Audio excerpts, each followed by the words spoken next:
ja ne znam zaista šta je ovo, ali ja večito kasnim. Da li bih ti valjala, kad bila bih nevaljala? Ne znam više gde udaram, veruj mi, znači haos mi je totalni, evo koliko 10 godina pevam i prvi put sada snimam album. Sandra Afrika odlučila je da snimi prvi album u karijeri baš kada je na 10-godišnju emotivnu vezu stavila tačku. Tvrdi da joj ni malo nije lako od kada je sama, pa smo je pitali da li bi iskoristila premijerne minute da napravi oglas za idealnog partnera.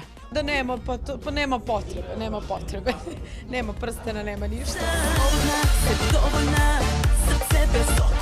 Broja joj stanove, kola, jahte, nastupe, a uskoro će i duete. Ima već jedan duet na albumu, možda bude još nešto, vidjet ću, ne znam sad baš tačno, da ne slažem. Kako je već uveliko kasnila, publika je nestrpljivo čekala, u nekom od narednih intervjua otkrićemo sa kojim kolegom je ukrstila glas i da li se iz poslovne saradnje rodila ljubav.